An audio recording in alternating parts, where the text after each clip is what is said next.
Radio Lime news update brought to you by Josco jewellers ഷോറൂമുകളിൽ സ്വർണ്ണ വജ്രാഭരണങ്ങൾക്ക് ഓഫറുകളുടെയും സമ്മാനങ്ങളുടെയും വിരുന്നൊരുക്കി ജൂൺ 21 മുതൽ ഗ്രാൻഡ് NRI ഗോൾഡൻ ഫെസ്റ്റ്. നമസ്കാരം, ലൈം ന്യൂസ് അപ്ഡേറ്റ്സിലേക്ക് സ്വാഗതം. വാർത്തകളുമായി ഞാൻ നിപിൻ. സമൂഹമാധ്യമത്തിൽ മനുഷ്യക്കടത്തിന് സഹായിക്കാമെന്ന് പരസ്യം ചെയ്ത 29 വയസ്സുകാരനായ ഇന്ത്യൻ പൗരനെ UK national crime agency arrest ചെയ്തു. ഇയാളുടെ വിശദാംശങ്ങൾ പുറത്തുവിട്ടിട്ടില്ല. NCAയും വെസ്റ്റ് മിഡ്ലാൻഡ്സ് പോലീസും സംയുക്തമായി നടത്തിയ അന്വേഷണത്തെ തുടർന്ന് അനധികൃത കുടിയേറ്റത്തിന് സൗകര്യമൊരുക്കിയ കുറ്റം ചുമത്തിയാണ് ഇയാളെ പിടിച്ചത്. ട്രക്കുകൾ വഴി അനധികൃത കുടിയേറ്റക്കാരെ കടത്തുന്ന സംഘടിത കുറ്റകൃത്യ ശൃംഖലയ്ക്ക് വേണ്ടിയാണ് ഇയാൾ പ്രവർത്തിച്ചതെന്ന് അന്വേഷണ സംഘം കണ്ടെത്തി. ഇയാളെ ചോദ്യം ചെയ്യുന്നത് തുടരുകയാണെന്നും നിരവധി ഇലക്ട്രോണിക് ഉപകരണങ്ങൾ പിടിച്ചെടുത്ത് പരിശോധന നടത്തുകയുമാണ്. ഹോളിഹെഡ് റോഡിലെ വസതിയിൽ നടത്തിയ റെയ്ഡിൽ UKയിൽ അനധികൃതമായി താമസിച്ചിരുന്ന മറ്റൊരാളെയും അറസ്റ്റ് ചെയ്തതായി NCA അറിയിച്ചു.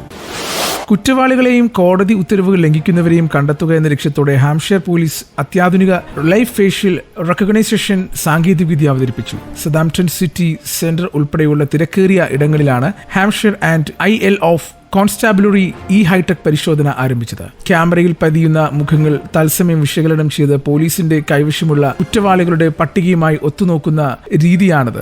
ഒരാളുടെ കണ്ണുകൾ തമ്മിലുള്ള അകലം, താടിയിലിന്റെ നീളം തുടങ്ങിയ പ്രത്യേകതകൾ ഡിജിറ്റലായി അളന്ന് വ്യക്തികളെ മനസ്സിലാക്കുവാൻ ഇതിലൂടെ സാധിക്കും. ലണ്ടൻ നഗരത്തിലെ ഏറ്റവും തിരക്കേറിയ ട്യൂബ് സ്റ്റേഷനുകളായ ലിവർപൂൾ സ്ട്രീറ്റും വാട്ടർലൂവും എഞ്ചിനീയറിംഗ് ജോലികൾക്കായി താൽക്കാലികമായി അടയ്ക്കുന്നു. പുതിയ ഗ്യാസ് പാനുകൾ സ്ഥാപിക്കുവാനും ഡ്രെയിനേജ് സംവിധാനം മെച്ചപ്പെടുത്തുന്നതിനുമായിട്ടാണ് ലിവർപൂൾ സ്ട്രീറ്റ് സ്റ്റേഷൻ അടയ്ക്കുന്നത്.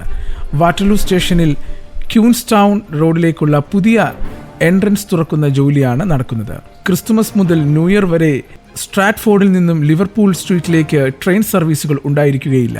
ക്രിസ്തുമസ് മുതൽ 28-ാം തീയതി വരെയാണ് വാട്ടർലൂ സ്റ്റേഷൻ അടയ്ക്കുന്നത്. ഇനി നാട്ടിലെ വാർത്തകൾ.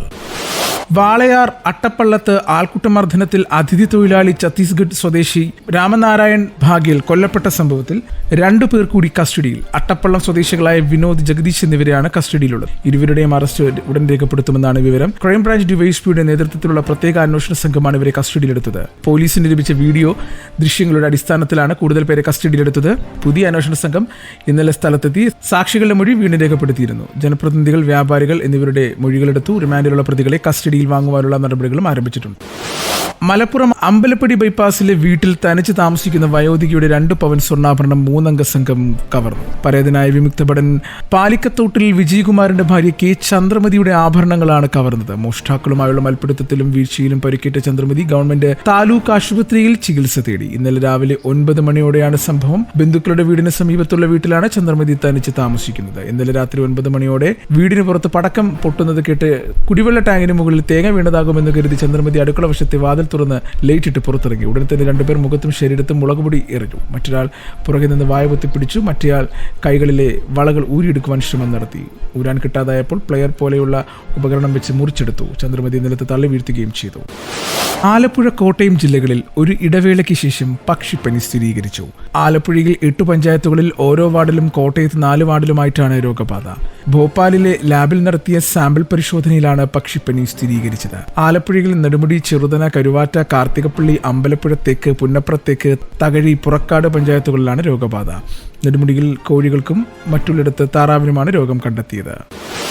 ഇനി കായിക വാർത്തകൾ. അണ്ടർ-19 ഏഷ്യ കപ്പ് ഫൈനലിൽ പാകിസ്ഥാനോട് ഇന്ത്യൻ ടീം തോറ്റതിന് പിന്നാലെ അസാധാരണ നടപടിയുമായി BCCI. ടൂർണമെന്റിൽ ടീമിന്റെ പ്രകടനം സംബന്ധിച്ച് മാനേജ്മെന്റിനോട് BCCI വിശദീകരണം തേടും. തിങ്കളാഴ്ച വൈകിട്ട് ചേർന്ന BCCI ഓൺലൈൻ അപെക്സ് കൗൺസിൽ യോഗത്തിലാണ് തീരുമാനം. ടൂർണമെന്റിലെ ടീമിന്റെ മൊത്തത്തിലുള്ള പ്രകടനത്തെക്കുറിച്ച് അംഗങ്ങൾ ചർച്ച ചെയ്യുകയും ടീം മാനേജ്മെന്റിൽ നിന്ന് വിശദീകരണം തേടുന്നുണ്ടെന്ന തീരുമാനത്തിലെത്തുകയുമായിരുന്നു. സാധാരണയായി എല്ലാ ടൂർണമെന്റിന് ശേഷവും ടീം മാനേജർ BCCIക്ക് ഒരു റിപ്പോർട്ട് സമർപ്പിക്കാറുണ്ടെങ്കിലും ഇത്തവണ ഒരു പടി കൂടിക്കടന്നാണ് BCCI നടപടി. Head coach Hrishikesh Kanitkar, captain Ayush Mhatre എന്നിവരുമായി ചർച്ചകൾ നടത്തും. ഇന്നത്തെ പൗണ്ട് വിനിമയ നിരക്ക് 121.01 രൂപ. ഇതോടുകൂടി വാർത്തകൾ കഴിഞ്ഞു. കൂടുതൽ വാർത്തകൾ അടുത്ത ബുള്ളറ്റിൽ.